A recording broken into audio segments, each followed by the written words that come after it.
두 분 모셨습니다. 류여애 교수 모시겠습니다. 네, 안녕하세요. 안녕하세요. 정중일 변호사 나오셨습니다. 네, 반갑습니다. 그 손가락 살인의 시대와 법이라는 책을 두 분이 공저하셨더군요. 네, 그렇습니다. 제가 단어 못 보고 앞에 두 분 머리글 쓰신 것만 봤는데 두 분이 저 손가락 살인의 그 희생자셨더군요. 네, 제가 바로 그 피해자였습니다. 손가락 살인 시대와 법이라는 책을 처음에 쓰게 된 이유가 제가 피해자가 되어 보니까요. 이게 참 살 수가 없어요. 너무 힘들어요. 그런데 방법도 없어요. 그러다 보니까 저만 아프고 저만 힘들다고 생각했는데 가만히 생각해 보니까요, 박사님. 우리가 탄핵당한 이유가 바로 가짜뉴스였어요. 네. 근데 37층 롯데백화점 롯데호텔 37층 기억나시죠? 그리고 장시호는 박근혜 대통령의 딸이었다. 정유라는 딸이었다. 그런 얘기부터 시작해서 가짜뉴스가 굉장히 많았었는데요. 뭐 죄송한 얘기지만 다른 사람이 그런 얘기 당할 때는 어머 진짜야? 가짜야? 설마 아니 땐 굴뚝에 연기 나겠어 이랬거든요. 근데 제가 그걸 당하니까 죽을 것 같은 거예요. 너무 힘든 거예요. 설마. 저요? 죽기야. 죽어요. 제가요. 밥을 3끼를 못 먹은 적이 있어요. 아, 그래요? 네, 전 진짜 밥 꼬박꼬박 먹거든요. 그렇게 괴로워요. 안 넘어가요. 왜냐면요. 상대가 거짓말을 하는 데는 진짜 1초면은 이거 쓰거든요. 이걸 해명하려고 하니까요. 저는 계속해서 해명을 해야 돼요. 계속해서. 진짜 유여해는 남자다 이런 거 같으면 나 여자야. 이건 해명이 쉽잖아요. 어려워요. 왜 표정이 그러세요? 그래도 의심과 의혹을 제기하면 그 쉽지 않습니다. 쉽지 않아요. 아니 레디 가가? 아니. 그 남자라고 한 10년 동안 그런 루머에 시달렸는데. 아니 조금 전에요. 박사님이 계속해서 이제 앞에서 논평하시고 하실 때요. 되게 이게 화가 나시고 막 하시다가 갑자기 제가 남자다 이건 되게 쉽잖아요 하니까 박사님 눈빛이 갑자기 탁 펴지면서요. 그거 쉽지 않아? 이런 표정인 건 그건 무슨 뜻입니까? 자, 그래서 류 교수가 3년간 그렇게 고생하셨어요? 네. 근데 지금도 재판은 진행되고 있어요. 재판 진행되고 있고. 가짜 뉴스를 하는 가짜 뉴스 거짓을 이야기하는 사람들의 특징은 뭐냐면 본인이 그것을 거짓을 이야기하는 거에 대한 양심의 가책이 없습니다. 양심의 가책이 전혀 없습니다. 그리고 본인이 거짓을 이야기해서 상대방이 괴로워하면 너무 즐거워해요. 그래요? 거짓을 썼는데 반응이 없으면 자기가 괴로워합니다. 이 되게 비상식적인 반응을 우리 아마 시청자 여러분들께서는 쉽게 이해하기 어려우실 텐데요. 실질이 그렇습니다. 그래서 유채고가 이제 글들을 보고 막 괴로워하고 힘들어하는 그 글을 올리면 그들끼리 모여서 까르르 웃으면서 더 괴롭히자고 그렇게 이제 하는 사람들이 있어가지고. 그건 뭐 정상적인 사람이 아니지. 근데요, 생각보다 정상적이지 않은 사람들이 굉장히 모여 있습니다. 혹시 페이스북 안 하시잖아요. 네, 페이스북에 보면요, 가끔씩 어떤 사람들이 써요. 나훈아가 죽었대. 그러면은 다른 사람들이 나훈아가 죽었다. 나훈아요. 그러면 고인의 뭐 명복을 빕니다. 삼가 고인의 명복을 빕니다. 어떻게 나훈아가 죽었나요? 막 댓글이 달려요. 자, 기사 있습니다. 나훈아까지 내가 술 먹고 죽었다고 발끈했다. 가짜 뉴스예요. 나훈아가요 나중에 화가 나서요 나 안 죽었어요 라고 하니까 사람들이 뭐라고 했는지 아세요? 가짜 나훈아가 나와서 해명한다고 했어요. 아니 그 정도로 사람들은 가짜 뉴스에 혹하는 수준을 넘어서서 뭐 누가 이혼했다 그러면 어머 걔네 인구 부부 같더니 이혼했대. 근데 사실은 가짜 뉴스예요. 누가 뭘 했대 연예인들요. 연예인들이 너무 힘들어하는 거예요. 그 가짜 뉴스에. 예. 그래서 지금 현대 사회에서 SNS가 발달되면서 그만큼 가짜 뉴스의 전파력이 강해지고 있으면서요. 사실 이번에 체코 원전 덤핑 수주 이것도 가짜 뉴스예요. 이것도요. 아무렇지도 않게 이렇게 하는 거예요. 이런 시대 상황을 보면서 이 책을 잠깐 들어도 되겠습니까? 그럼요. 예. 시청자 여러분, 이 책입니다. 정말로 제가 썼습니다. 네, 정준길 변호사님과 함께 썼는데요. 이 책을 진짜 쓴 거 맞아? 제가 그래서 진짜 썼습니다. 진짜 썼고요. 제가 이래서 여기에 보시면요, 이게 크게 확대하면 유여해 정준길이고요. 여기 내용을 보시면 정말로 가짜 뉴스 그리고 명예훼손, 모욕, 스토킹에 대해서 썼는데. 그래요. 2차 책은 스토킹 범죄에 대한 것만 전문적으로 지금 쓰고 있습니다. 저 책을 잠깐 제가 봤는데 정진글 변호사, 네네. 저런 손가락 살인에 정말 희생돼서 극단적 선택을 한 사람들이 유명인 연예인들 중에 특히 많은 것 같더라고요. 그렇습니다. 그 뭐 셜리라고 제일 유명하죠. 아주 그러니까 별것 아닌 일로 어떤 이제 문제가 생겼는데 그래서 이제 몇 사람이 작당을 하고 이제 공격을 시작을 하는 거죠. 보통의 사람이라면 본인에 대해서 잘못한 거를 지적을 하면 별로 힘들지 않아요. 근데 잘못한 게 아닌데 문제가 없는 건데 뭔가 문제가 있는 것처럼 또 거짓 뉴스를 이야기하겠고 하면은 그 자체가 상당히 보통 사람의 경우에는 어려운 거죠. 그래서 셜리가 죽고 나서 또 구하라라는 또 다른 또 연예인이 그걸 가슴 아파하고 힘들어하니까 또 구하라를 막 비방해서 이 개구리들이라고 저희가 부르는데요. 보통 이 비방을 즐거움과 재미로 생각하는 친구들을 저희는 개구리라고 부르는데 이 친구들의 특징은 뭐냐면 이 작당과 모의입니다. 몇 사람이 모여서 마치 그 이 주리를 틀듯이 한 사람을 가운데 두고 막 번갈아 가면서 서로 막 말을 주고받으면서 돌아가면서 계속 그 사람을 비방을 하는 거죠. 뭐 우리 어릴 때 그 초등학교 시절에도 그런 경우 있지 않습니까?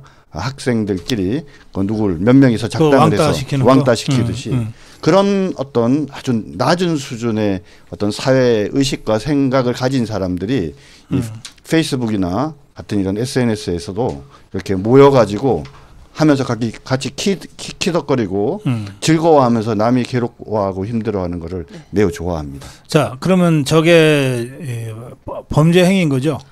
범죄죠. 근데 지금 이게 가짜 뉴스가 허위사실 유포 명예훼손이 될 수 있죠. 근데 그뿐이 아니라 요즘은 혹시 들어보셨습니까? 딥페이크라고 해서요. 몸에다가 얼굴을 붙여요. 다른 얼굴을.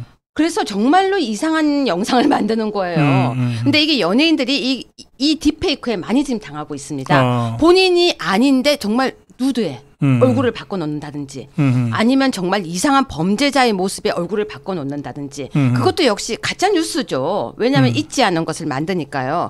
근데 지금 우리 이 윤석열 정부에서는요. 딥페이크 그리고 가짜 뉴스에 대한 칼을 들었는데요. 박사님. 모르고 계신 거 하나 알려드릴게요. 2017년 그 당시 자유한국당에서 가짜뉴스 대응책이라는 걸 만들었었습니다. 가짜뉴스 대응팀을 만들었었는데요. 그 아이디어는 제가 냈었고요. 거기에 단장은 저분이셨어요. 그때 최고위원 할 때? 아니요. 그 전에. 탄핵 시절. 아무도 안 할 때요. 그러니까 아무도 안 하니까 정말 사람들이 당에서는요. 가짜뉴스에 대응할 힘이 없었어요. 그 당시에 수많은 가짜뉴스가 정말 날아다니고 있을 때 제가 이건 아니다. 가짜뉴스 대응해야 된다 생각을 했던 거죠. 그 가짜뉴스 또는 이제 저런 식으로 스토킹 범죄의 그 이제 표적이 됐어요. 그럼 어떻게 해야 돼요? 정 변호사. 보통 사람들은 이제 그냥 무기력하게 당하는 경우들이 많습니다. 하다가 말겠지. 그만 중간에 하다가 멈춰줬으면 좋겠다. 괜히 내가 대응하면 일만 커져. 네, 그리고 대응을 해서 하지 마 그러면 더 즐거워하고 또 하거든요. 그러니까 외면해야죠. 보지 말고 쳐다보지 말고. 안 봐야 돼요 일단. 그렇죠. 그 경찰에 가서 이제 제일 화가 나는 게 그거죠. 정말 참다가 화가 나서 고소를 했는데 경찰관들은 그렇게 얘기합니다. 아, 그거 보지 마세요. 보면 속상한데 왜 보십니까? 이제 그렇게 얘기를 하죠. 일단 안 보는 게 좋아요. 근데 이제 그것이 문제 해결의 방법은 아니라는 거죠. 일단 마음은 편해지겠지만. 근데 처음엔 안 봤어요, 저도. 안 봤더니 저한테 보게끔 유도를 해요. 제 페이스북 친구라든지 저 친구들한테 그걸 전달을 해요. 제가 그걸 보고 열받도록. 그 이제 친구가 야 이런 글이 있던데 하고 전화할 수 있잖아요. 예, 전화가 옵니다. 그렇게 해서 처음에는 제가 안 보고 있었더니 사람들이 뭐라고 하는지 아세요? 그거 혹시 사실이에요? 왜 대응 안 하세요? 가만히 있으니까 가만히인 줄 아네요? 이렇게 하는 거예요. 정말로 가만히 있었더니 대응을 안 하고 있으니까 사실이어서 찔려서 그런다고 생각을 하는 거예요. 그래서 아까 물으셨잖아요. 어떻게 해야 되느냐. 증거를 모아야죠. 차근차근 조용히 숨도 안 쉬고. 그다음에요. 이 책에 보시면 스스로 고소하는 방법도 있어요. 근데 스스로 고소하기가 되게 힘든 경우. 힘들지. 네, 힘들어요. 고소장 쓰기도 어려워요. 네, 그런데 요즘 사실은요 고소장 쓰기도 쉬워요. 어떻게? 컴퓨터에 인터넷에 다 나와 있어요. 예, 다 나와 있어요. 정말 다 나와 있기 때문에 꼼꼼하게 자료를 모으면 팩트 싸움에서 이길 수 있습니다. 그리고 그래도 안 되면 유능한 변호사 정준길 변호사가 있습니다. 네. 찾아오면 돼요. 정준길의 해법이에요? 저희가 이번에 그 개구리들과 거짓 뉴스와 싸울 때 이제 사실 제일 어려웠던 게 뭐냐면 이제 우리가 그들을 고소해서 우리가 가해자라는 거예요. 본인들이 페이스북은 내가 글을 쓰고 싶은 글을 쓸 수 있는데 내가 너희를 좀 비방했다고 치더라도 너희는 나름대로 공인이고 유명한 사람들인데 민초인 우리들의 비난을 당연히 달게 받아야 하는 거고 그런데도 나를 고소를 해서 했으니까 당신들이 가해자이고 고소를 당한 자신들은 피해자라는 거예요. 그래서 또 맞고소를 하겠네. 네, 그래서 고소당한 피해자 모임을 만듭니다. 고소당한 그러니까 결국은 범죄자 모임이죠. 고소당한 피해자 모임이라고 만든 뒤에요. 그 안에서 더 체계적으로 모욕을 시작합니다. 이게요, 박사님 뭐가 문제냐면요.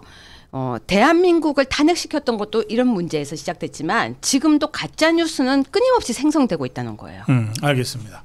자, 어쨌든 뭐 그럴 일이 없어야 되겠지만 네. 만에 하나 지금 우리 시청자들 중에서라도 누군가로부터 또는 어떤 사람들로부터 이렇게 표적에 대해서 공격을 받는다면 네. 그것도 가짜 뉴스나 괴담으로 그런 걸 받는다면 이러다 말겠지로는 해결이 안 된다. 절대 안 돼요. 네. 적극적으로 대응해야 되는데 네, 그 맞아요. 대응이 소리나게 대응하는 게 아니라 조용히 예, 증거를 수집하고 잠수함을 타고 들어가야 돼요. 증거를 수집하고 그리고 유능한 변호사와 상의하는 게 좋겠죠. 근데 예, 고소장만 쓰는 게 아니니까. 이 책을 사실은 왜 썼냐면요. 제가 솔직하게 말씀드리면 저는 변호사를 찾아가는 게 되게 힘들 거라는 생각이 들었었어요. 돈도 들고 시간도 그렇고. 돈도 들고 시간도 들지만 변호사가 그 공감을 다 못 해줘요. 뭐 그런 걸로 열받으세요. 그런 식이지. 예, 그 정도로 뭐 화나세요. 근데 이거 사실 아니세요? 여기 적은 거 사실 아니세요? 해서 더 열받게 해요. 예, 그렇기 때문에 이 책을 적었던 이유가 정준길이 그랬어요, 처음에? 사실 처음에 좀 그랬었어요. 참으세요. 네, 처음에요. 정말로요. 저한테 그랬어요. 혹시 유 교수님 이거 사실인가요? 그럼 제가 이랬다니까요. 왜 그러세요, 저한테? 제가 그랬다니까요. 진짜로요. 근데 이제 변호사 입장에서는 이게 진짜 사실인지 아닌지는 확인하고서 변호를 해야 되니까 1단계 질문을 했겠지. 1단계 변호사한테 한번 이제 화가 나죠. 2단계는 경찰서 가서도 화가 나요. 경찰도 그래요. 이거 사실 아니십니까? 또 물어요.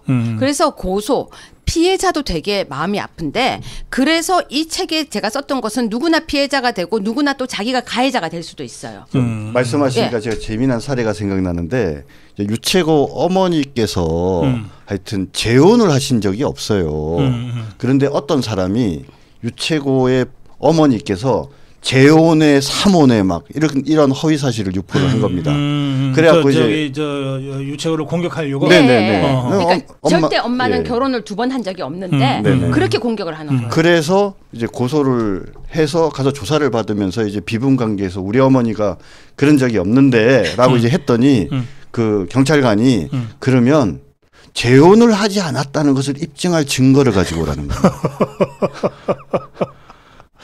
그래서 그건 어떻게 갖고 오면 되느냐라고 했더니 그건 자기는 잘 모르겠고 저희 구청이나 동사무소에 가서 뭔가 그런 서류를 떼오라고 한 거죠.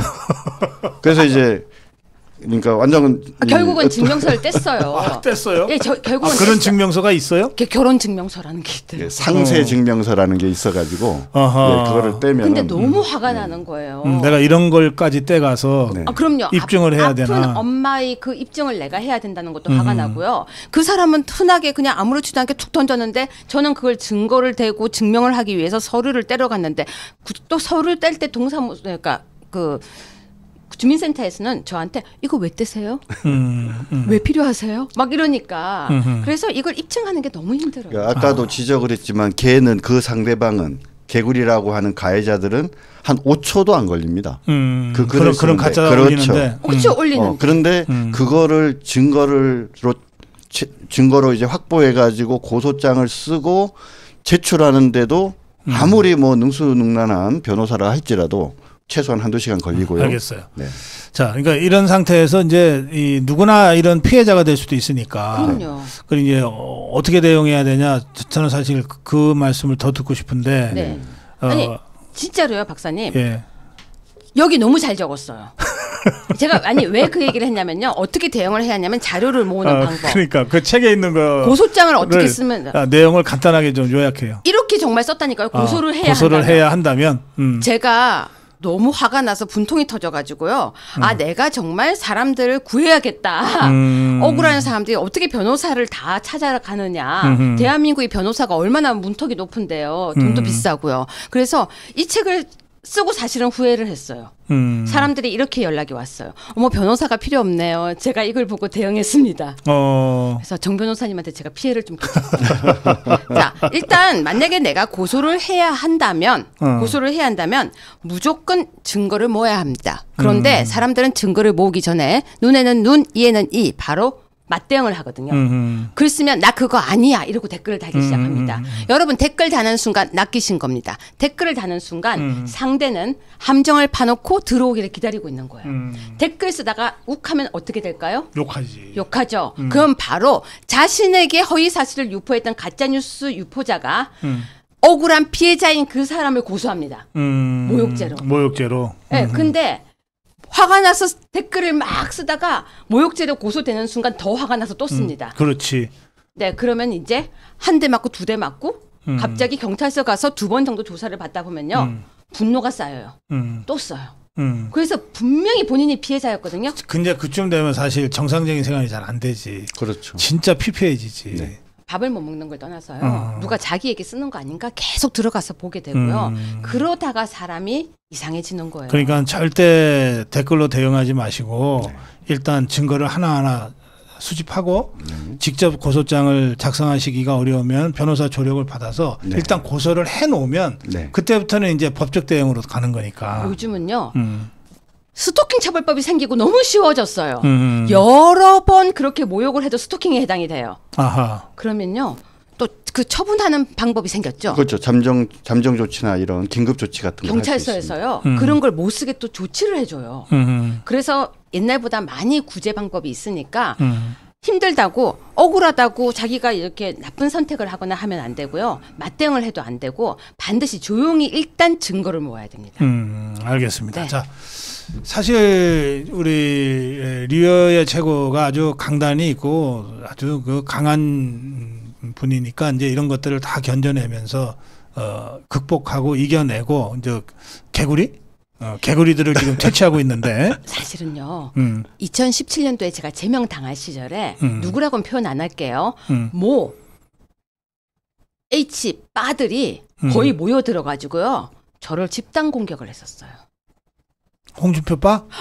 그렇게 말씀하시면 어떡해요, 박사님. 그럼 그 아니, 빠들이 내가 얘기한 거지.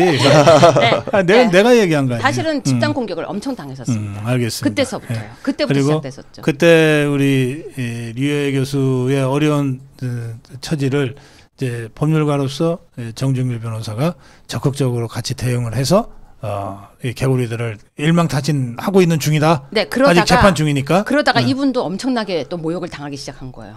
저를 돕다가 징계 받았었죠. 자, 그래서 했죠. 이 손가락 살인이 실제로 일어날 수 있다. 여러 가지 그 사례들이 정리가 돼 있고, 그리고 이런 식의 피해를 정말 불의에 당했을 때 어떻게 대처해야 될 것인가? 라고 하는 방법들이 쫙 나와 있고, 그다음에 이걸 대응하는 과정에서 자칫 내가 흥분해서 뭔가를 이 대거리를 잘못했을 경우에 나도 공격을 역공을 받을 수 있다, 사법적으로. 이를테면 모욕죄라든지 이런 것들이 어떤 경우에 해당되는지 이런 것들까지를 쭉 잘 정리를 했고, 이건 그야말로 실전용입니다. 저런 책 때문에 변호사들이 요새 수임이 잘 안 된다고 그러더라고요. 맞습니다. 정말로요. 책이 너무 잘 써져 있으면 사람들이 나도 할 수 있다는 생각을 가지는데. 그럼에도 불구하고 우리 정중일 변호사는 수임료 감소를 각오하고 저 책을 썼어요. 그러니까 여러분들 꼭 한 권씩 집에 사다가 두시고, 저런 일이 언제 벌어질지 모르고, 또 나는 아니더라도 내 자식들이 언제 회사에서나 뭐 학교에서나 저런 유사한 경우가 될 수 있거든요. 그럴 경우에도 여러분들이 조언도 드릴 수 있고 그럴 수 있으니까 마치 상비약 그 집에 여러분들 댁에 상비약 구비해 놓듯이 상비 책 한 권씩 구입해 놓으시면 좋을 것 같습니다. 손가락 살인의 시대와 법. 근데 사실 저 책을 쓴 것도 그렇고 개구들이 때문에 고통도 많이 느꼈는데 또 그들을 통해서 배운 것도 많이 있는 것 같아요. 그러니까 예를 들자면 요번에 이제 잘 알고 계시는 우리 그 명박사 관련된 이 일에서도 뉴스토마토가 이렇게 근거도 없이 확실한 증거도 없이 뭔가 이런 의혹 보도를 하면서 마치 진실인 것처럼 바로 이것이 개인 간에 벌어지는 그런 거짓 뉴스, 가짜 뉴스를 갖고 사람을 괴롭히는 거와 같은 것이거든요. 그래서 지금 보면 대한민국에서 이 뭐 가짜 뉴스는 작게 보면 개인 간의 문제지만 크게 보면 이제 정치판에서도 이런 일들이 많이 벌어지는데 우리 시청자 여러분들 잘 아시겠지만은 뭐 지금까지 이해창 총재 아들 문제부터 시작해가지고 많은 그런 정치적으로 이슈가 되는 가짜 뉴스들이 있어 왔습니다. 근데 공통점이 하나 있어요.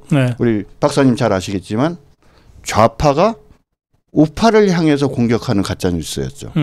지금까지 우리 정치 역사에서 우파가 좌파를 공격한 적은 전무합니다. 없습니다. 한마디로 얘기하면. 항상 공격을 당하고 그러면 아니면 말고 하는 식으로 지금까지 이제 지내왔는데 그렇기 때문에 우리 대한민국에서 이런 좌파들의 가짜 뉴스에 이제 대응을 하기 위해서 우리는 어떤 전략을 택해야 되느냐.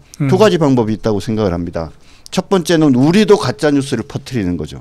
왜 그러세요? 그런데 아마도 적지 않은 분들이 감정적으로는 동조를 하시면서도 그래도 우리 보수파가 어떻게 그 좌파의 그런 것을 배워서 우리도 가짜 뉴스를 퍼뜨리느냐라고 하면서 반대하실 분이 많을 것 같습니다. 그렇다면 남은 방법 하나는 그들이 어떻게 가짜 뉴스를 만들고 생성해서 전파를 해나가는지를 정확히 알고 그러면서 주유소 습격 사건 잘 알고 계시지 않습니까? 주유소 습격 사건에서 이렇게 얘기해요.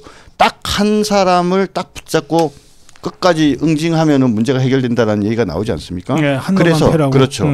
어떤 가짜 뉴스가 시작이 될 때 맨 처음 시작된 가짜 뉴스에 불을 끄는 것이 매우 중요하다고 봅니다. 그래서 그 가짜 뉴스를 끄면 A라는 사람이 예를 들자면 뉴스토마토가 요번에 가짜 뉴스를 이야기를 했단 말입니다.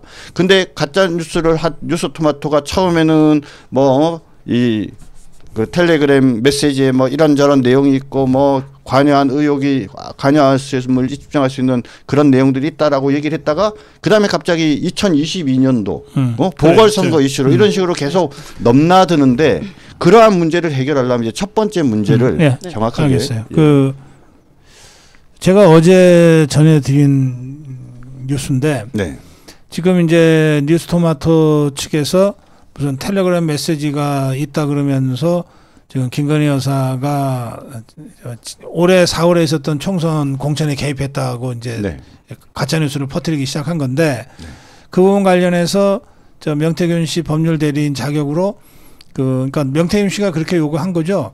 텔레그램이 있으면 공개해라. 그게 언제까지 시한을 줬어요? 원래 오늘 12시까지였어요. 오늘 12시까지 텔레그램이 있으면 공개해라. 이랬는데 공개했어요? 공개를 안 했고요. 장성철이라는 분이 이제 어떤 유튜브 방송에 나와서 우리가 자꾸 공개하라고 하니까 우리 명 박사가 자꾸 공개하라고 하니까 다른 의혹을 제기했더라고요. 그 또 다른 그 녹취록을 내놓으면서 또 다른 의혹을 제기했죠. 그래서 그 자꾸 그거 내놓으라고 하니까 이쪽에서 막 급해져 가지고 새로운 의혹을 제기했다라고 그 장성철 소장이 불었습니다. 그래요? 네, 그것은 뒤집어서 얘기하면 내놓으라고 요구를 하니까 내놓을 게 없으니까 그것을 덮기 위해서 제가 아까 말씀드렸지 않습니까? 이 좌파들이 하는 특징이 거짓 뉴스를 생성한 다음에 그걸 갖고 막 이슈 파이팅을 한 다음에 그 다음에 또 다른 이슈로 넘어가서 새로운 또 다른 의혹들을 제기하는 거죠. 알겠어요. 하여튼 그러니까 지금 뉴스토마토가 최초의 이 가짜뉴스 괴담을 유포했는데 이것의 그 출발 근거가 되는 게 그 뉴스토마토의 보도에 따르면은 텔레그램 메시지니까 그럼 그거 공개하라. 했는데 공개를 못했다는 거죠. 오늘 12시까지 공개하라 했는데 못했습니다. 그다음에 또 한 가지는 뭐 무슨 야밤에 홍매하시문 얘기를 많이 하시던데 그건 뭐예요 도대체? 아니 무슨 저희가 어제 그 칠불사 저 지도도 저희 방송에서 보여드렸어요. 칠불사가 그 지리산 완전 산골짜기에 들어가 있더군요. 옆에 주위에 아무것도 없어. 네네. 그 심심유곡에 있는 칠불사에 한밤에 몇 시쯤 됐습니까? 이준석은 1시, 천하람 한 2시쯤 왔습니다. 아 그래갖고 저 홍매화 심은 거 몇 시예요? 새벽 4시 3분입니다. 그러니까 그 지리산 그 첩첩산 중에 새벽 4시에 그 깜깜한데 누구누구가 홍매화를 심었어요? 지금 천하람이 예. 뭐 하나 심었다고 얘기하는데요. 사실은 2개 심었습니다. 그 천하람하고 누구하고? 천하람 삽질하는 사진도 있고요. 이준석 삽질하는 사진도 저희가 이걸 새벽 4시에 홍매화를 심었다는 거 아니에요? 그 모임이 이준석이 천하람이 그리고 명태균하고 네. 김영선 네. 그렇게 모인 자리에서 네네. 아니 그건 무슨 짓이에요? 네, 댓글이 재밌던데요. 네. 심어서 당선되면 심으러 간대요, 새벽에. 근데 저도 갈 뻔했어요. 아니 그 댓글 아니 보니까 그러니까 이게 무슨 괴담도 아니고 실제로 그 우리 칠불사의 주지스님께서 이 홍매화를 심으면 당선된다. 그거 하셨고요. 그거 심어서 당선됐나? 아니 그러니까는 그래서 심은 겁니다. 정말. 그 이제 이거를 바라보는 관점이 2가지가 있는데 하나는 심으니까 당선이 됐다. 그러니까 우리도 심으러 가자 이렇게 볼 수도 있지만요. 새로운 정치와 젊은 정치를 하겠다고 하는 사람들이 당선된다고 하니까 그 새벽 4시 반에 삽을 들고 홍매화를 심었다는 것 자체는 되게 씁쓸한 이야기 아니겠습니까? 정말 이게 무슨 아니 이런 짓 하는 자들이 무슨 정치개혁 무슨 정당 이름도 개혁신당 그렇죠? 네, 그렇습니다. 그 민주적이지 않으면 민주당. 그리고 개혁이 안 되면 개혁신당. 알겠어요. 네. 자, 그래서 사실은 이게 그 좌파들이 아주 작심하고 김건희 여사를 이제 공공에 빠뜨리려고 이 김건희 공천 개입설을 퍼뜨렸는데 네. 이 완전히 사건이 네. 그 팩트가 밝혀지는 과정을 통해서 네. 이준석 천하람 스캔들이 돼버렸어요. 네, 맞습니다. 사실은 지금도 이제 좀 이준석 대표가 하는 얘기 중에 틀린 얘기가 하나 있습니다. 네. 자, 그날 3번 얘기가 있었을까? 아니면 그날 거절했을까? 결론적으로 말씀드리면 거짓입니다. 그러니까 그날 만약에 바로 즉석에서 거절을 했으면 그 다음날 천하람이 와서 기자회견문을 작성할 이유가 없는 거 아니겠습니까? 그죠? 만약에 그날 즉석에서 거부를 했다라고 한다면 이준석이 올라가서 긴급 지도부 회의를 열어서 거기서 그것을 안건으로 할 필요가 없는 거지 않습니까? 거절해서 그 내심 뭐해서 홍매화를 왜 심어? 근데 한 가지 확실한 건요. 다음 지방선거가 끝나고 나면 그 절에 홍매화가 덮일 것 같습니다. 아니 그거 좋은데 그래서 네. 이게 역시 저는 이 가짜뉴스 괴담에 대응하는 제일 좋은 방법은 팩트 체크라고 생각해요. 맞습니다. 네. 네. 지금 그 당일날 사실은 뉴스토마토에 고소한 당일날 정진글 변호사가 저희 방송에 와서 정확하게 팩트 체크를 해서 여러분들한테 알려드렸기 때문에 네. 이 괴담이 퍼져나가는 것을 원천 차단할 수 있었거든요. 맞습니다. 예, 그런 점에서 여러분 아까 손가락 살인에 대한 여러분들의 대처법 네. 저 책도 보시고 박사님이 좀 그리고 들어주셔야죠. 무엇보다도 그 적극적으로 대응하되 전략적으로 조용하게 대응해야 된다는 것하고 두 번째는 팩트 체크가 중요하다. 네. 알릴 때는 정확한 팩트야말로 괴담을 박살낼 수 있는 제일 위력적인 칼이다. 맞습니다. 이 점을 우리가 늘 명심하고 상황에 대처해야 되겠습니다. 시간이 다 돼서 이제 마무리 한 말씀씩 드릴게요. 네, 저는 마지막으로 이 이야기를 드리고 싶습니다. 이제 가짜뉴스도 중요하지만 명예훼손과 모욕도 되게 중요한데요. 이번에 진혜원 검사가 무죄가 나왔습니다. 줄리 스펠링은 아냐가 무죄가 나왔는데요. 전 너무 아쉽습니다. 이거 모욕죄로 고소했으면 유죄예요. 그래서 똑똑한 정말 고소도 해야 될 것 같습니다. 네. 텔레그램 메시지에 대해서 저희가 계속 이제 문제 제기를 하니까 이 좌파들이 이제 무슨 말 하냐면 니네가 내놓으래요. 그래서 아니 문제 제기나 의혹 제기는 당신들이 해놓고 왜 우리 명 박사가 아니라는 것을 입증하기 위해서 우리가 내놔야 되느냐 라고 얘기를 했더니 그건 진실이 공방 중이니까 그럼 네 말이 맞으면 네가 네 말이 맞다는 걸 입증하기 위해서 증거를 내 이렇게 얘기를 합니다. 근데 저는 뭐 검사 출신이고 법조인이라서 그래서 그런지 모르겠지만 이 주장 책임, 입증 책임이라는 개념이 있거든요. 거짓이라고 의혹을 제기한 자가 왜 그것이 의혹인지를 입증을 해야 되는 거죠.